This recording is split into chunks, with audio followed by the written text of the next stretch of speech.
What a week. What's going on, guys? It's Ricky with TechBit Solutions here with a super quick market update. So recapping my trade on MSTZ. As you guys saw in today's earlier video, I think I was up like $1,000 or like $1,500. I ended up closing the day on MSTZ at $5,392 and leaving myself with my one lucky share.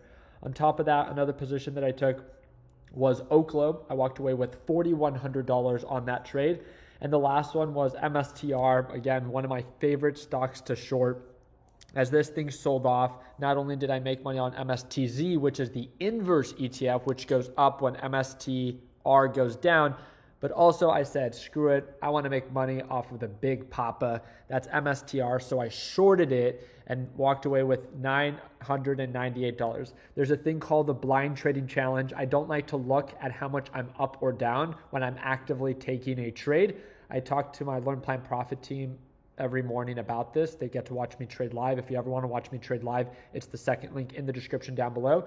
But if you ever feel influenced by how much you're up or down, then you have to remind yourself that the reason that you took the trade is because you see a specific amount, most likely, of, potential to make money, and also there's some potential to lose. And they're based off of risk to reward ratios. So as long as my trade is still in play and it hasn't exceeded my max dollar loss or my max percent loss, then at that point, I should still carry the trade, regardless of how much I'm up or down. Obviously, taking position size into consideration.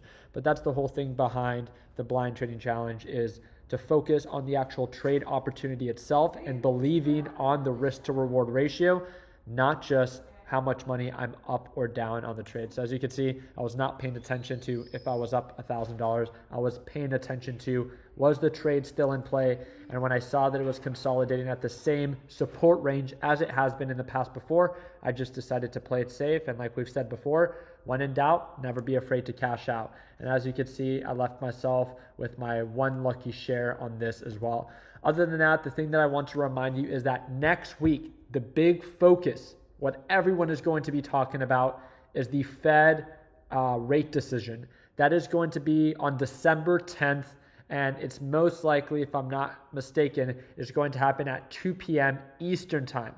I do plan to live stream it on my YouTube channel, just another reason to subscribe. So normally how this works out is, as of right now, let me refresh it. There's an 82.8% probability that the Federal Reserve is going to cut interest rates according to this Fed rate monitor tool. And there is a 17.2% probability that the Federal Reserve is going to pause. I want to remind you, in the last meeting, Jerome Powell said if not enough data is actually released, like when driving in the fog, you proceed with caution and you don't cut rates. But now, according to this rate tool, it's saying that it's going to cut rates because the labor market has shown to be so weak. As many of you guys saw, the most recent non-farm payrolls came out much lower than what was expected. And the ADP employment change was also terrible. Also, the big concern is inflation. The two mandates, price stability, but also a strong labor market. We have a very weak labor market, which supports a rate cut. But then when cutting rates is inflationary. And that's the pickle that the Federal Reserve is in. Inflation has been going up. It's at one of the highest levels, according to the most recent PCE report, since 2023. So how do you justify cutting rates to strengthen the labor market when it's going to weaken the inflation rate? It's going to cause inflation to go higher, which is not something that we want. Very simple question. Do you want the Federal Reserve to cut rates, and in return, we all pay more for groceries? That doesn't really make sense, right? Because the thought process is, okay, the Federal Reserve is going to cut rates so we can stimulate our economy and so we can hopefully create more jobs. But the whole reason we lost jobs were not because higher rates. It's just because we've had this new AI boom and mass deportations, right?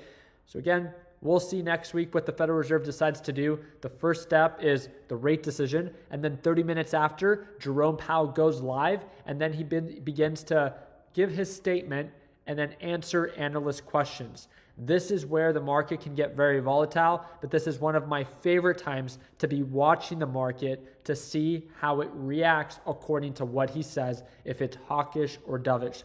Again, we'll talk about this a little bit more in detail in our live trading session this, what is it going to be, Wednesday, December 10th.